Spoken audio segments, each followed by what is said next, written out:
En principio nos ubicamos en el siglo I, y recuerdan ya los 4 personajes judíos que teníamos que dominaban lo que se llamaba el judaísmo mesiánico, que después con el tiempo vamos a denominar como cristianismo.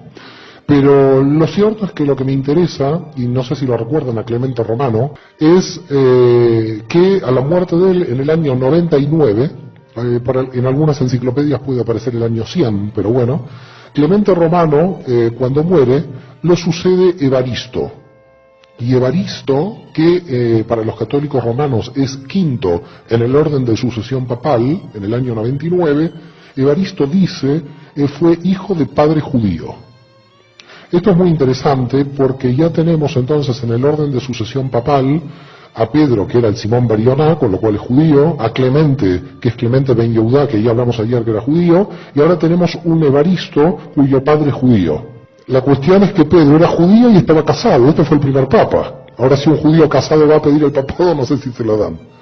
Bueno, cuestión que, y ahora yendo realmente a la cuestión de la investigación, Evaristo I, que está quinto en el orden de sucesión, tiene padre judío. Esto es muy importante porque esto nos demuestra algo muy clave en el proceso de las comunidades fundadas por Saúl de Tarso. Que cuando Saúl de Tarso ya incorpora a los gentiles, digamos, con todo el proceso que vimos ayer, ya esos gentiles comienzan a casarse con judíos en esas comunidades. Y entonces aparece, por ejemplo, una persona como Evaristo, que para el orden romano de sucesión papal va a ser papa, entre comillas, él no se enteró que era papa porque el papado nace después, pero obispo de Roma del 99 al 107, durante 8 años, va a ser obispo de Roma. Lo que vemos como Evaristo, siendo él hijo de padre judío y de madre gentil, es que en las comunidades de Pablo los judíos y los gentiles se empiezan a casar entre sí. Con lo cual esto es la muestra que a fines del siglo I y a principios del siglo II, los gentiles y los judíos de esas comunidades ya estaban teniendo hijos que asumían las funciones de dirección del movimiento judío mesiánico que con el tiempo después vamos a llamar cristianismo. Pero también hay algo interesante, que llegaban a los puestos de conducción, para llamarlo de alguna manera, no solamente los judíos que tenían la preparación porque venían del mundo de la Torá, es decir, en líneas generales conocían la Biblia, con lo cual los gentiles que ingresaban a las comunidades de Pablo tenían un gran problema. Tenían que tener el nivel bíblico de los judíos que ya estaban. No sé si ven ese desequilibrio. A veces uno cuando lee las cartas de Pablo parece que entraron los gentiles y automáticamente saben la Biblia en un día. Era muy difícil hacer entrar a los gentiles, no fue tan automático. Esos gentiles tenían que ir conociendo la Biblia hebrea e incorporándose al movimiento. ¿Se comprende esto? Así que cuando decimos Pablo incorporó a los gentiles, lo decimos rápidamente, pero no es tan rápido. El proceso va lentamente. Quizás un gentil necesitaba 10, 20, 30 años para realmente incorporarse al movimiento judío mesiánico. Y por lo tanto en el 107 que muere Evaristo, la pregunta es ¿por qué murió en el 107? Porque Trajano, ya emperador de Roma, va a realizar una persecución general a los judíos de todo el imperio y mata a Evaristo. Con lo cual, fíjense también que interesante, en el 107 va a haber una persecución general de Trajano a los judíos en el imperio romano, y para el imperio romano, Evaristo, que es obispo de Roma, es considerado judío. Y por lo tanto, para el imperio romano, Evaristo tiene que morir, con lo cual el quinto en el orden de sucesión papal es un papa que muere por judío, en la persecución de Trajano. Esto es como muy interesante. En el 107, Trajano no es que mató solamente a Evaristo, también mató a San Ignacio de Antioquía en el 107. Ignacio de Antioquía era gentil, ya veremos algo interesante de San Ignacio de Antioquía. En el 107 también crucificaron al primo de Jesús, recuerdan a Simeón, que había quedado en Jerusalén, lo vimos ayer, pero bueno, tenemos que refrescar un poco la memoria. Con lo cual en el 107 Trajano mató a Simeón, al primo de Jesús, en el 107, mató a Evaristo, al medio judío Evaristo, que se encontraba en Roma, el quinto en el orden de sucesión papal, y también en el 107 fueron muriendo muchos dirigentes judíos de todo el imperio, y que Roma no entendía que eran judíos que creían en Yeshua o no, los mataba por judíos. Claro, la cuestión es que en el 114 la cosa se complica. Fíjense que estamos en el 107, pasamos 7 años, en la época antigua es muy poco, hoy con internet parece que cada año va volando, pero en la época antigua 7 años es poco tiempo. En consecuencia, en el 114 sucede algo muy interesante, muy importante, porque viene la Segunda Guerra Judía, la Segunda Rebelión, así como nosotros vimos la primera en el siglo I, del 66 al 70, que terminó con la destrucción del Templo de Jerusalén. Ahora vamos a ver qué pasó en el año 114. En el año 114 sucedió algo que con este punto, con este suceso del 114, quizás van a poder entender mejor por qué el judaísmo mesiánico del que estoy hablando va a querer y va a intentar transformarse en una religión diferente y va a intentar tomar una independencia del judaísmo global que estamos estudiando. En el 114 aparecieron el Imperio Parto.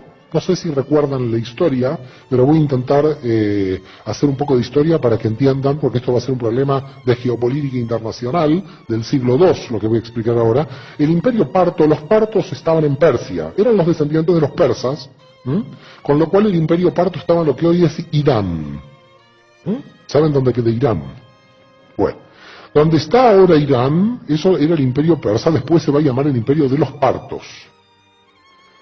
Hay dos regiones donde los romanos nunca pudieron avanzar ni conquistar, porque eran regiones que cuando pasaba una legión la destruían. Es decir, el Imperio Romano ¿a qué límites llegó? A los límites donde llegaron las legiones. Pero cuando las legiones desaparecieron porque las exterminaban, el Imperio Romano dijo, más aquí no paso. Había dos regiones básicas donde el Imperio Romano no podía pasar: Germania, Alemania e Irán. En estos dos sitios, fíjense que los alemanes se dicen arios, que provienen de la misma región, el norte de la India, Irán. Cuando del Tigris y el Éufrates pasaba una legión romana, los partos la aniquilaban. Con lo cual los romanos, con miedo, se quedaron del otro lado del Tigris y el Éufrates. Ya no pasaron el Tigris y el Éufrates. No avanzaron como Alejandro Magno hasta la India. Y lo mismo pasaba en el río Rin. Cuando pasaban el Rin, los germanos aniquilaban a las legiones romanas. Por lo tanto, Roma, cuando llegó a Germania y llegó a Irán, a lo que era Irán en ese momento, Partia, dijo: hasta aquí llegué. No puedo avanzar más porque ya no tengo fuerza para seguir avanzando. Esto es muy importante porque los partos, que estaban en constante lucha con el Imperio Romano, lo que querían era llegar al Mediterráneo. Claro, si llegan al Mediterráneo parten en dos el Imperio Romano. El Imperio Romano lo que quería era dominar el Mediterráneo, el Mare Nostrum. Y por lo tanto, si los partos llegaban a Israel, ¿qué hacían? Llegaban al Mediterráneo. Y el Imperio Romano se partía en dos. Con lo cual, los partos, ¿a quiénes necesitaban para llegar a Israel? A los judíos. ¿Qué hicieron los partos? Enviaron mensajeros a Judea diciendo que si el pueblo judío se levantaba contra Roma, cosa que esto era fácil porque estaban ya de una rebelión anterior, la del 66-70, si el pueblo judío se levantaba contra Roma, el Imperio Parto se comprometía a la reconstrucción del Templo de Jerusalén. Es decir, cómo los partos tentaron a los judíos a unirse a ellos como aliados. Nosotros, si conquistamos Judea, te vamos a construir el templo. Cuando los judíos se enteraron de esto que hicieron, vivan los partos. Es claro. Los partos entonces esperaron a que los judíos se rebelaran y en el 114 los judíos del Imperio Romano se levantaron en armas. La diferencia, ¿cuál es? Que en el 66, cuando fue la rebelión que terminó con la destrucción del templo, la primera rebelión, solamente se levantó Judea contra el Imperio Romano. Pero en el 114 se levantaron los judíos de Alejandría, los judíos de Cirenaica, los judíos de Chipre, los judíos del Asia Menor y los judíos de Judea.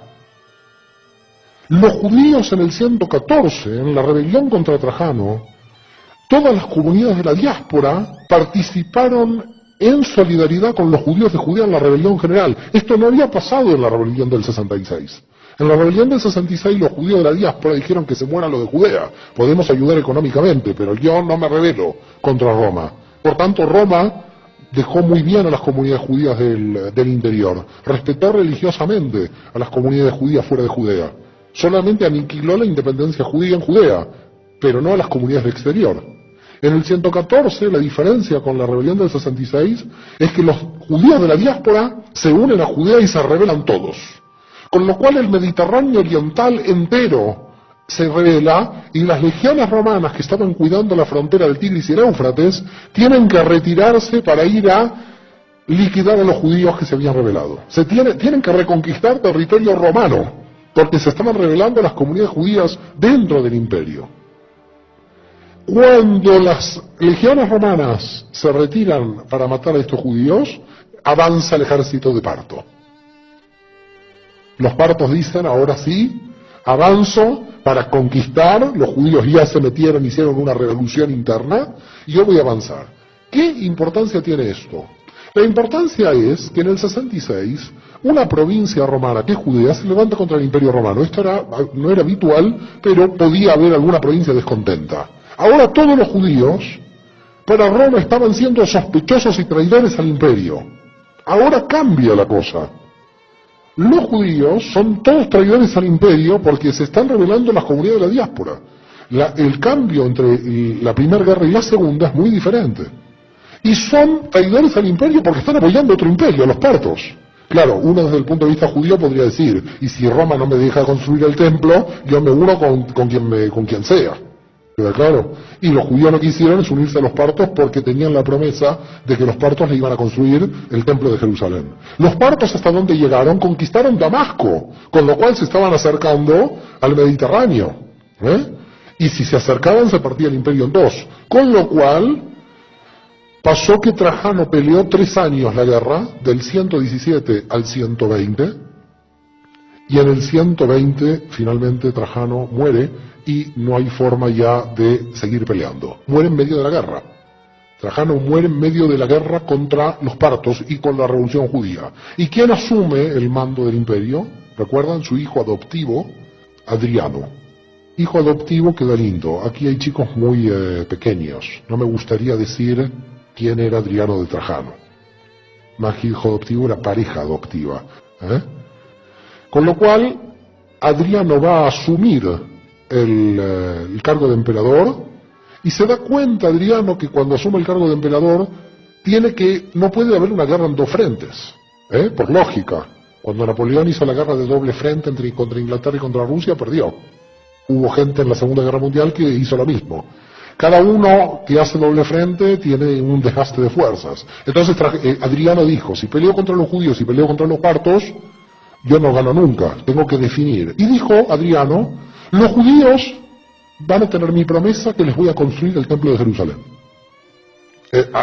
Tenía que conquistar, tenía que hacerse amigos y los judíos, todo el mundo contento que habían logrado que Adriano les dé la posibilidad de construir el templo de Jerusalén, y por lo tanto cuando todo el mundo judío se calmó, las legiones romanas fueron contra los partos y volvieron al Tigris y el Éufrates. Es decir, toda la guerra de 6 años no sirvió para nada, sí, para matar gente, por supuesto, pero quedaron las mismas fronteras. Adriano pudo volver a la frontera de Trajano del comienzo de la guerra. Todo esto que estoy contando es para que vean que el mundo judío ya estaba muy tranquilo y feliz, porque en el 120 parece que iban a crear el nuevo templo de Jerusalén. Por eso cuando hoy uno va a Jerusalén, hay una parte de la Jerusalén que se llama la Jerusalén de Adriano, porque es la parte cerca del Muro de los Lamentos que Adriano estaba construyendo para ir dándole la base al nuevo templo. A lo que sería el tercer templo de Jerusalén, que al final no se hizo. Pasaron 10 años y veían los judíos de Judea que Adriano ponía un ladrillo y todo el mundo se dormía. Que esto no iba rápido, que era una cosa muy rara la promesa de Adriano, la promesa de los políticos. Yo te voy a hacer el templo de Jerusalén. Los judíos le creyeron. La cuestión que el templo a esa velocidad se hubiera construido en el siglo 30. Aquí no avanzó, hasta que después de 10 años, casi 12, el pueblo judío se dio cuenta, aquí no hay templo. Aquí Adriano me está engañando, y por lo tanto, y los judíos le dijeron a Adriano, mire, empezaron a presionar, usted tenía una promesa con el pueblo judío, la reconstrucción del templo de Jerusalén. Ah, sí, dijo Adriano, ahora me olvidé de la promesa. ¿Y qué va a hacer? Mire, yo voy a poner al dios Júpiter aquí, ¡boom! Y puso donde estaba el templo el dios Júpiter.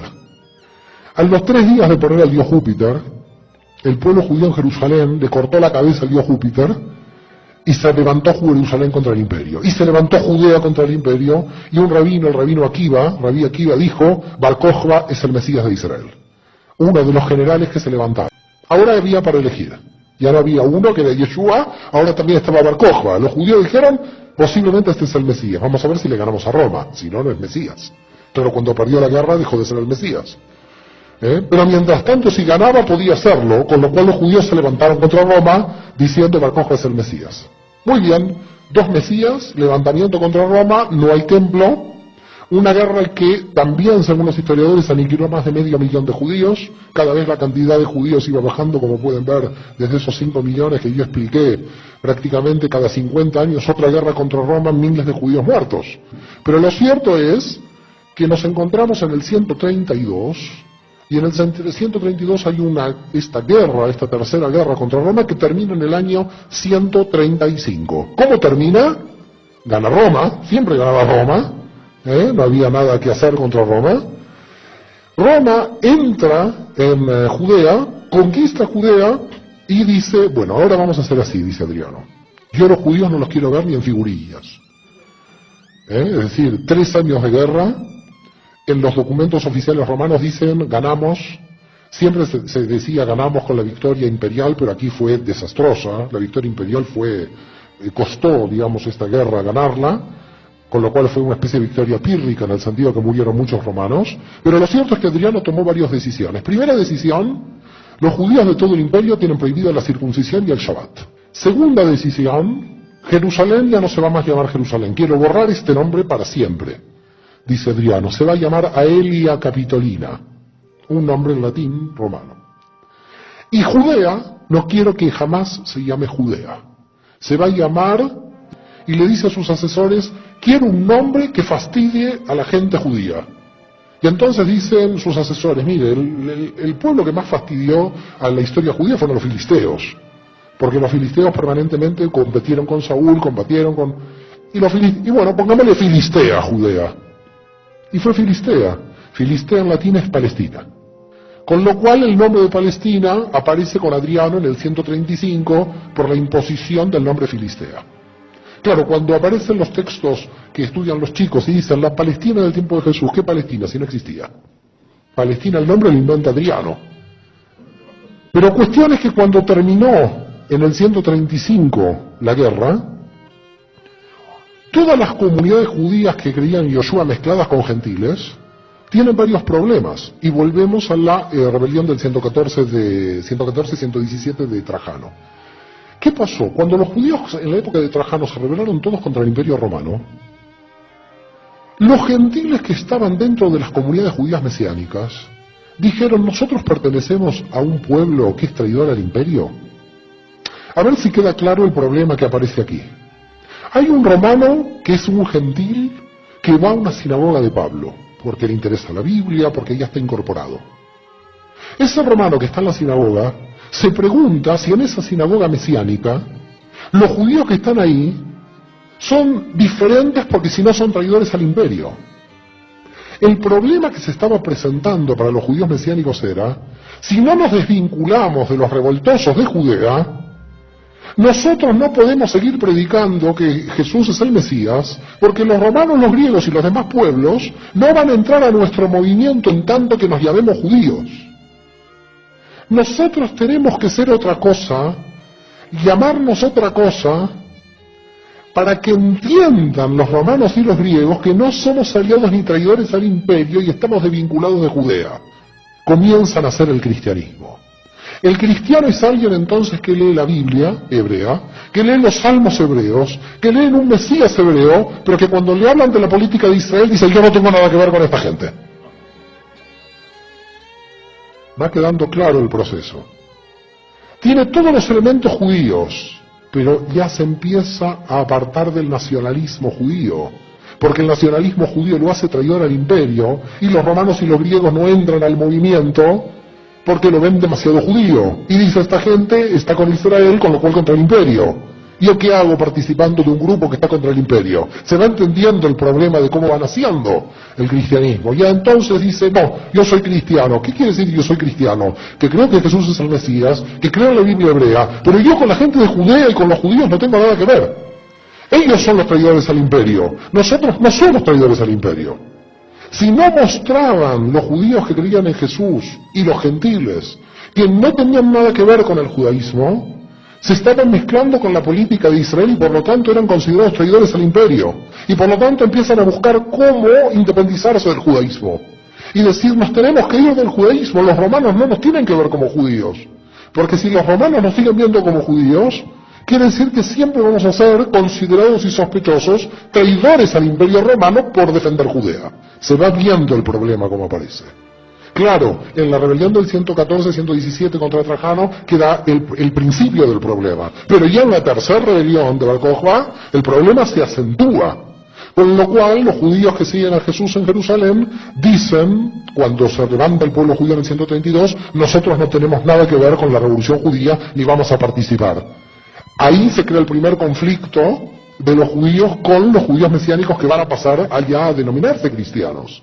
Porque dicen, ¿por qué ustedes que son judíos no participan de la lucha? No participamos porque nosotros queremos convencer a los romanos y a los griegos que entren al movimiento.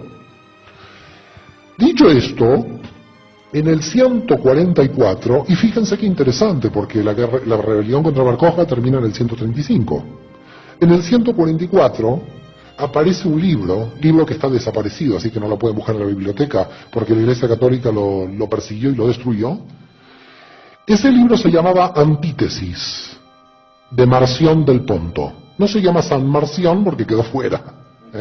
Cuando yo digo alguien San, es que entró dentro. Cuando digo que no es San, quedó fuera. Con lo cual no hablo de San Marción, sino Marción del Ponto. ¿Quién era Marción del Ponto? Marción del Ponto es un hombre gentil del Asia Menor, de Frigia, que había una región en Asia Menor que se llamaba Frigia, y Marción del Ponto dijo, yo soy gentil, yo creo en Jesús como el Mesías, pero el cristianismo se tiene que independizar del judaísmo, de modo que para alcanzar la independencia, fíjense que esta idea, esta teología de Marción aparece solamente 9 años después de la última guerra judía. Son las consecuencias del pensamiento de muchos gentiles que están dentro del movimiento cristiano. Y dicen, Marción del Ponto, para que los romanos no nos crean judíos, nosotros tenemos que tomar una decisión muy drástica, dice Marción, borrar el Antiguo Testamento. Él es el que habla de Antiguo Testamento. La palabra Antiguo Testamento la crea Marción. La crea Marción del Ponto. Dice, la Biblia hebrea es peligrosa, dice Marción, porque si nosotros leemos la Biblia hebrea, somos judíos. Y por lo tanto, lo único que hay que leer es el Nuevo Testamento, pero el Nuevo Testamento que yo quiero, dice Marción. ¿Y qué quiero? Lucas, que es el único no judío. Porque Marcos, Mateo y Juan, que son los 3 judíos, fuera. Con lo cual voy a sacar todo el judaísmo posible que tiene esto, es decir, el Antiguo Testamento, y el Dios del Antiguo Testamento era un falso Dios, era el diablo, dice Marción. Directamente lo dice así, lo decía porque en Antítesis desapareció. Eso se llama marcionismo, y los gentiles que habían sido ingresados por Pablo, que es un judío, al movimiento cristiano, ya estaban entrando en el marcionismo. Y estamos hablando a un solo siglo de la muerte de Yoshua y la desaparición del primer movimiento. Solamente 2 o 3 generaciones que los judíos habían perdido el control del movimiento mesiánico a favor de los gentiles. Los primeros gentiles que van a asumir el movimiento se sienten superiores a Israel. Y dicen los primeros gentiles con Marción, Israel tiene el Antiguo Testamento, nosotros tenemos el Nuevo y solo el Evangelio de Lucas, que es lo que me interesa, dice Marción. Con lo cual apareció el marcionismo. ¿Qué es el marcionismo? Gente cristiana, toda proveniente del mundo gentil, ingresada por Pablo porque eran gentiles, pero son ya los hijos y los nietos, que ven que lo judío es ya peligroso. Entraron por el judaísmo, pero ahora se quieren ir. Entraron por Pablo, entraron por Yoshua, pero ahora ellos dicen hay que borrar el Antiguo Testamento. Eso se llamó el marcionismo. Claro, en el 150